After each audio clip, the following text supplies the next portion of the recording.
Generation Zero is a game I have a lot to say about because it's been one of my most anticipated games of this quarter, but every time I mention it, nobody knows what I'm talking about. 11 out of the 10 times I've mentioned Generation Zero, nobody knows that it is an open world game set in Sweden during the 1980s where you and up to 3 of your friends tried to uncover a mystery while fighting off dangerous robots, scavenging for equipment and weapons.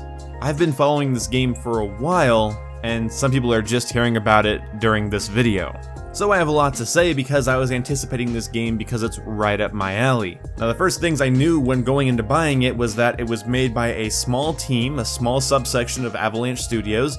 It's made on the Apex engine, so we have some developers with some track records. We have a good engine, so that boded a little bit good for me. These are the guys that worked on Mad Max and Just Cause, so they're not like noobs to the scene. I also knew the game was going to be a one-trick pony, and that was cemented by the fact that the game is $40. This is not the new biggest thing in video game entertainment.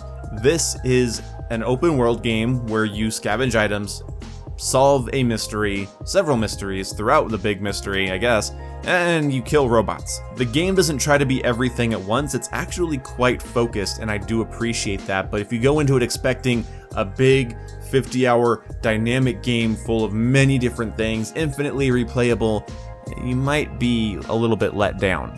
This game is a one-trick pony, and although I think it does that trick pretty well, it's still really only one trick. But that trick's pretty impressive, and it comes with some good depth. So let's start off with character customization. When you start up the game, you make a character. It's pretty rudimentary, but don't you fret.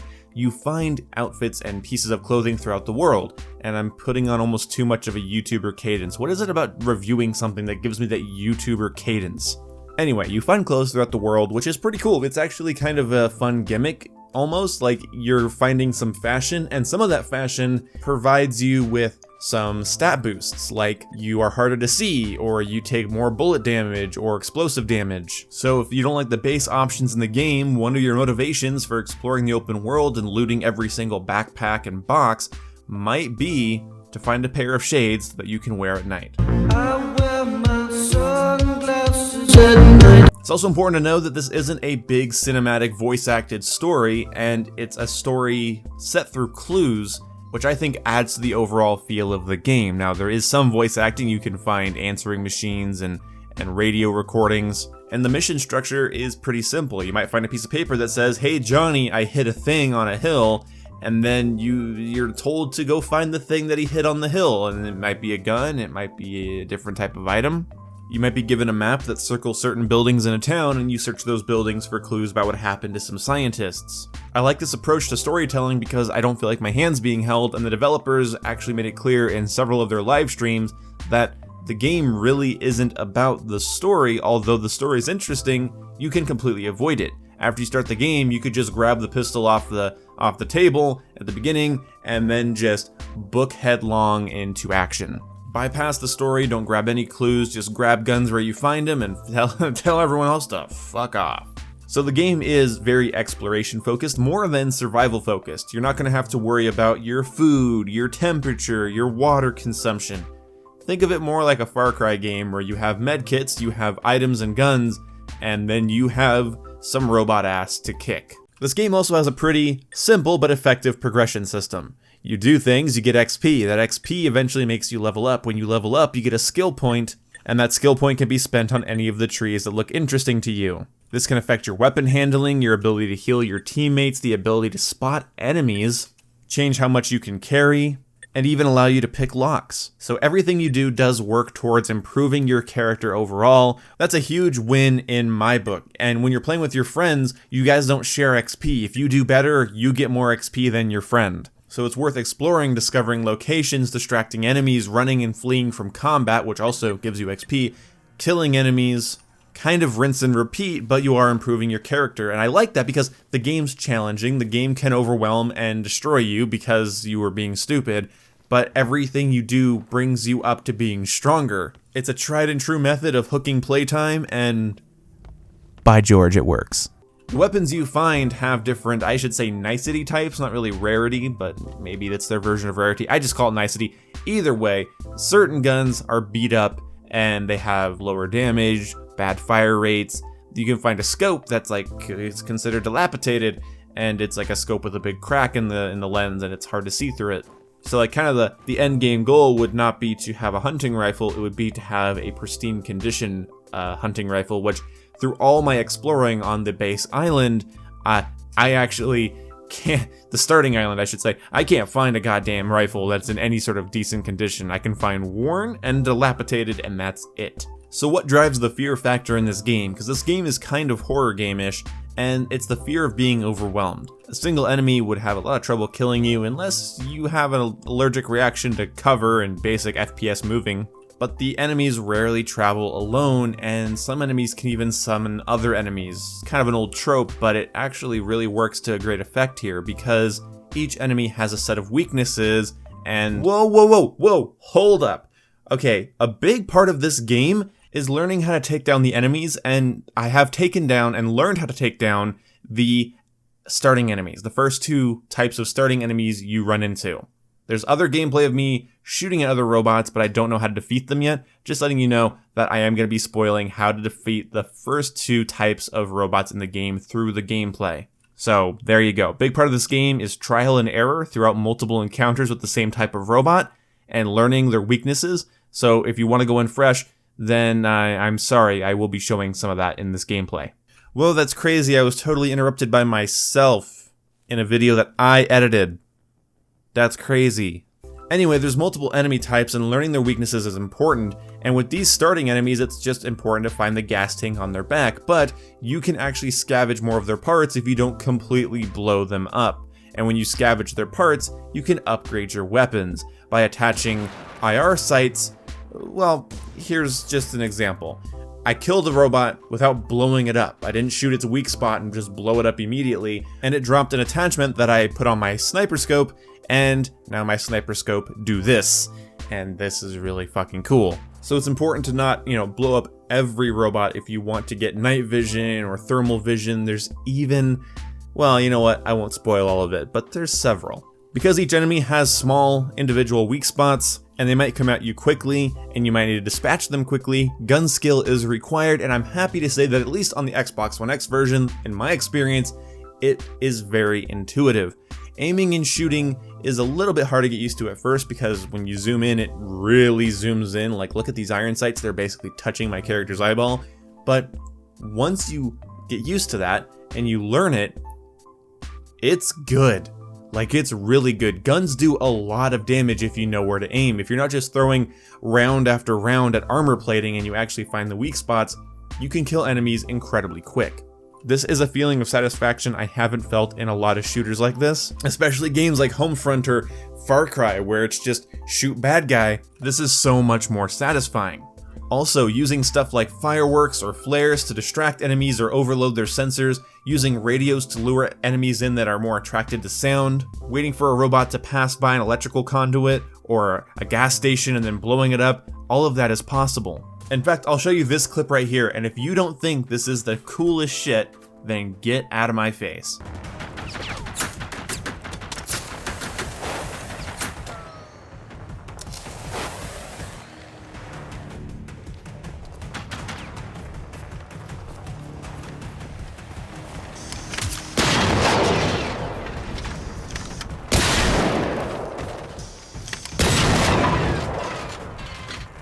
Sometimes the combat is actually more fun though when you just go balls to the wall with a shotgun, as you can see here.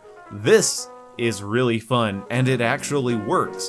It's a lot more risky, you have a lot higher chance of getting killed and having to use one of your adrenaline shots you find around the world to have to self-res yourself, but at the same time, it works. The gunplay is very snappy, and if you're accurate, or just have a shotgun against, starting enemies, it's really satisfying. Of course, harder enemies, bigger enemies can't just be ran up on with a shotgun, but it is possible. I mean, hell, once I know the big enemy's weaknesses, maybe I can just run up on them with a shotgun, and that feeling of trial and error and mastery is so important to this game.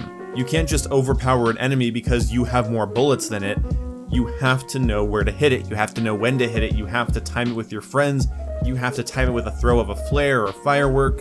In fact, it might be a good idea to set a trap behind you, like a fuel tank. Set a fuel tank behind you, get into some combat, and if it starts going bad, run past the fuel tank, get far enough away, put your sight on the fuel tank, and when the robots pursue you, blow up the fuel tank right next to them. That might be something you have to do. And the game is very atmospheric. During all of this, the game's visuals and aesthetic is so good. The film grain and motion blur might turn some people off, and I'm actually upset that you can't turn it off, but the motion blur and film grain, and we're kind of switching gears quickly. I'm not talking about weapons and guns anymore. Sometimes I hate it when YouTubers do this, but I can see why. I'm on a roll, but okay, we're talking about like aesthetics and feel now. One of the things I have to mention though is that every building in the game looks almost identical. Every interior is awful. I'm recording this after the fact because I didn't want to tuck this away at the end. It was going to be my pros and cons section. And I was like, oh shit, people don't want to sit through 15 minutes to hear one of the biggest problems with the game. Okay, the game has a serious problem with interiors. The interiors of almost every building look the same. It's pretty lazily put together. I'm going to cut them some slack because I know it's a small dev team without a huge budget, but it's pretty, like, unforgivable in some cases when they have, like, the same toothbrushes by the sink, they have the same posters on the wall in different buildings. It's very, very obvious that they were rushed in this area. I'm really sorry to say it. I really hate this because at first it was just kind of immersion breaking, you know, walking into 3 different houses and they all have the same interior. That was immersion breaking, but then when I was actually trying to play with my buddy, it became an actual gameplay detriment because it was hard for me to describe to him what was going on. I couldn't explain to him like where a certain gun was because I couldn't remember because everything looked the same. This will serve as nothing but a detriment to exploration because at a certain point everything's the same. The church in the starting island is pretty much the exact same model as the church when you leave the starting island. So as soon as you leave the starting island, you're greeted by a church that's fundamentally the same. It has the same staircase, the same colors, the same lighting. It breaks immersion, and it's a damn shame, and I had to sneak this in a little bit more to the middle of the video, because if you had to wait till the end for that, you might have missed it, bought the game, and been like, yo, what the hell? I would hope that you'd sit through an entire review before buying a game, but I don't trust people. Anyway, talking about aesthetics and feel now, I really like the fact that you have like this 80s synth music going on in the background, a little bit of film grain. It's actually quite a bit of film grain, I'm not gonna lie, but it doesn't bother me, because mixed with just like the right amount of motion blur on the Xbox One X, and the overall creepy, lonely 80s aesthetic going on, like, I don't know if lonely 80s is an aesthetic, but you're lonely, and it's the 80s, and it's just cool. These robots are very creepy, especially in the distance. At night, they're very spooky to look at. Larger enemies have like these really cool like thud sounds as they walk around.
So imagine sneaking around a small subdivision in Sweden at night with nothing but a shotgun and a pistol, and you just hear like this really like loud stomping getting closer to you and closer to you. It's so terrifying. That atmosphere is so perfect. Now, film grain, motion blur, that's gross, but I honestly think when you mix it with the music, the aesthetic of the game, the context of the game, it fucking works. It actually makes it more surreal, and in my opinion, a little bit more interesting. Of course, if I could turn off film grain or turn it down, I probably would, but I think it does add to the aesthetic. Isn't that fucking weird? The last two big things I need to mention is the AI behavior and AI glitches. Now, I love the AI behavior in this game. I absolutely adore it because they're AI. Watch this clip here of me playing Far Cry 5 so I can demonstrate. I remember the first time I had a Red Bull and it scared the shit out of me because I couldn't stop shaking. I was like 12 years old. I was like, I fucked myself. This is it. I'm gonna die. It was a good run, but Jesus. So I just sat between two of the rebels and shot the guitar player. And I shot the guy right in front of them very clearly. And they both stood up and said, "What was that?" And then they just ran off. Oh, where'd that come from? That was Wonderwall. Anyway, here's Wonderwall. Bang! Anyway, here's wonder where that shot came from. Anyway, here's shotgun shell. Kurt Cobain? I love when people play Nirvana. Nirvana. Did that look human to you? Did that look natural to you? Is that how humans would react in this situation? No. No. You see, when you're playing something like Just Cause or Wildlands or Far Cry, and a human, something that's supposed to be a human, acts like a weird, strange AI, it's off-putting, it's jarring, we laugh at it, it kind of takes us out of the immersion. You already see where I'm going with this. This game is about robots. It's about robots! So when they act weird, and they just stop following you, and when they just see you from a long distance, it makes sense. Contextually, it makes sense. To them, you're just a heat signature. When they can't see you, when they can't hear you, they don't care about you. You can blow up one robot next to another robot, and the other robots aren't gonna get incredibly upset about it. They'll be put on alert. They might know where you are if you stand out in the open after doing it, but they're not gonna be broken up about it because they're robots. They don't care. They look for heat signatures and movement. They're so stupid you can throw a flare at one machine and another machine will shoot him because, well, it's the increased heat signature, so I shoot it. That's all they care about: movement, heat, sound. And the game cements this by letting you overwhelm them with fireworks, distract them with flares, lure them in with radios. And they even have trouble detecting you when it's raining because it messes with their sensors. If that ain't the coolest shit to you, I don't know what to say. Unfortunately though, this is blemished by the fact that there is a pretty bad glitch where certain enemies will just stand out in the distance. They'll be upset that you're shooting at them, but they won't pursue you, they won't chase you down. And sometimes they will, sometimes they won't, and sometimes it doesn't even feel like your bullets are registering on them. It's like they're not actually in the game. Their model is, but their hitbox isn't. And that sucks. Honestly, it really bums me out, because my first interaction with one of the big machines that you're seeing here, it didn't get scabbed. You can see what's happening. It got stuck behind a tree. It doesn't really even want to shoot at me unless I get closer to it. It takes away a lot of the fear when I feel like the AI is this easily exploited. So hopefully they fix that in the near future. That's the only thing that really breaks immersion. But we still do have a small pros and cons list to go down if you haven't heard enough already. But before we do that, we're going to talk about optimization. How does the game flipping run? You've heard about gameplay mechanics, you've heard about all that. How does it run? Well, on the Xbox One X, it feels smooth as butter. It is a 30 FPS game, but it feels like Destiny on Xbox, and I'm happy to say that. Because a lot of these types of games, these kind of AA games, they tend to fall flat in terms of performance, like Ark Survival is a good example. But I have to say, it's about as smooth as Destiny 1 and 2 on Xbox One X. And on the Xbox One, I am also happy to say, you guys were probably waiting the whole video for this, I'm sorry, it's the same, but blurrier. And that's kind of what I was hoping it would be. It's the same game. It has just the same level of smoothness and responsiveness, but it's blurrier. It's at a lower resolution. The render distance is not as good. The detail over distance is not as good, but it's the same game overall. I couldn't detect any visual frame rate drops, and I'm pretty sensitive to it myself. If I'm playing a shooter and it starts to jank and stutter and drop more than 5 frames, I start to notice, and well, it's kind of nice. It doesn't. And this game isn't ugly either, at least in my opinion. I think it's very artistic, it's very surreal, it's very pretty to look at, and it is no slouch in performance. It doesn't feel like a clunky, unintuitive mess. The only problem I have with the console versions is the inventory management, but as I've been playing, I've been getting used to it, and I actually crossed it off of my cons list. So that's nice. You really couldn't have a game like this feel clunky, because if it did, then the high accuracy, quick-paced gunplay would suddenly just be not relevant, not possible. So if you bought this game on a PS4 or PS4 Pro, I imagine it would run pretty damn well. It runs great on the Xbox One X, and it's blurry as shit, but it runs on the Xbox One. I can't give you actual resolution numbers and what's rendered at, and I can't give you actual frame rate numbers. And I will say there were some visual glitches, but they varied at various times. I think they were outliers. They didn't really seem consistent throughout my experience. So I wish I could give you guys more information, but I'm not Digital Foundry. Hopefully they cover the game soon. Did I say what?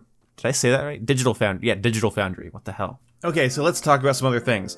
The game has a natural feeling of progression because it's optional, and this feeling is great. You're not going to be missing out on something because you didn't do a mission. Well, you might miss out on an item that's specific to that mission, you might not get a certain gun, but it's natural in the sense that you walk into a room, you grab a piece of paper, the paper says something's around somewhere else, and you go find it. You find a wipe-off board that says, meet here. You find a map with buildings circled on it. It's very natural feeling, and I do love that. The game's very smooth, like I just said, and I'm also worried about the game being ruined by social media. Like I said, rapid fire thoughts, here we go. Social media and YouTube could ruin this game for people because I think the best part about this game is going in pretty much all the way blind and just experiencing it and letting yourself get wrapped up in the atmosphere. If you try to rush through this game and try to completion run it, you're looking for content that isn't there, you're going to have a problem. If you're not properly prepared for what the game is, don't complain when you don't like it.